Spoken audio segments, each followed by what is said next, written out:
Hey everybody, it's Jason with Parallel Reality coming back with you here today with an article from Red State dated August 29th. And I saw Tim Pool talk about this in one of his very recent videos. And I just was like, I got to comment on this too because, yeah, it's pretty ridiculous. The Rachel Maddow's latest Trump meltdown is one for the ages. And why this woman is regarded as some sort of truth teller and why she gets the range she does, I don't know. Even if I agreed with the things she says, and I absolutely do not, I think she's just boring and her delivery is just weird.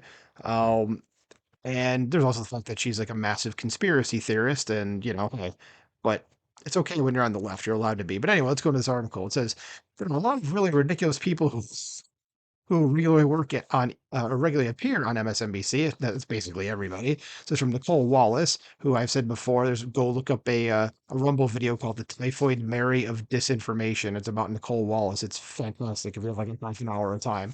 So from Nicole Wallace to Mehdi Hassan, who is an anti-Semite and a racist, and you can very easily find that out. So the network is chock full of irrational hysterics who truly believe they're saving democracy by being partisan hacks. Says then there's Rachel Maddow, who manages to quaff her inane rants in an air of intellectualism that even manages to fool some people on the right, though very few. She's just so damn smart, we are all assured. I've never thought that about her at all. I just think she's boring. Says personally, I'd like to take issue with that characterization. That's the author, not moi. Says especially after her latest monologue. Says, do you know how some Republicans accuse those who don't prefer Trump as the 2024 GOP nominee of having Trump derangement syndrome, even if they'll vote for him in the general election? Well, that's the kind of argument a mental midget makes, and Maddow manages to show us what it really looks like. And I'm going to go ahead and open up this tweet. I'm not going to play the video, even though, yes, I have figured it out. So I'm going to go into this tweet here. It says, far left MSNBC host Rachel Maddow promotes new conspiracy theory that Donald Trump will most likely remain president until he dies. Jesus H. Stop until he dies like a king would if he gets elected in 2024. Says cognitive tests would be required for show hosts. Says the election means one of two things. Either he loses the election and he goes to prison, or he wins the election, he doesn't go to prison. And is that for life that he gets to be president? I mean, well, considering the guy is like near 80, probably. Do you think he allows us to have new elections? You were saying this in 2016. Did any of that happen? Did any of that even come up as a thing that might possibly happen? And the answer to all that is no. So why are you bringing this up now? It's because you're a conspiracy theorist. You're also a freaking hack. She continues and says, if Trump and his supporters see the stakes as losing and going to prison or winning and being president and probably president for life, which no, shut up about that, you're wrong, how should we expect that he and the Republican Party and Republican officials in swing states are going to handle the conduct of that election that Trump may very well lose? And he finishes by, that's Colin Ruggier says, how does this woman still have a job?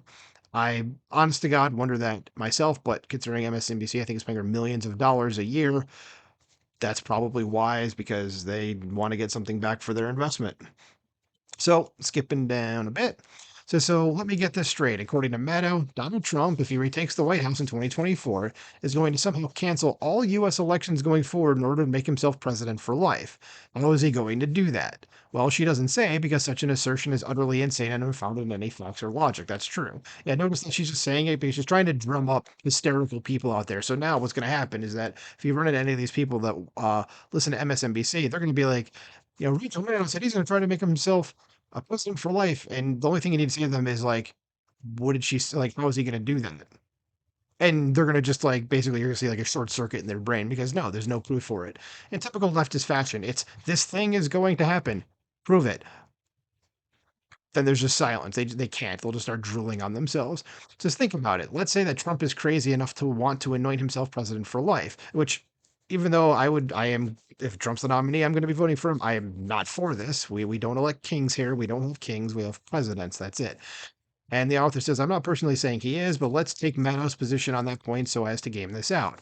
If that's true, wouldn't Trump have done that following the 2020 election, as I said before? Does instead of pressing for recounts and investigations into an election he believes was stolen, wouldn't he have just declared himself king and locked himself in the White House? Tantrum, just I'm the boss now, and just shut and lock the door. Yeah, so it says if he didn't do that in 2020, what evidence is there to suggest he's somehow going to do that in 2028? Right, like I said. Says, of course, all those questions ignore the fact that Trump couldn't do that even if he wanted to. Elections are state level affairs. The certification of the presidential election in Congress is a formality.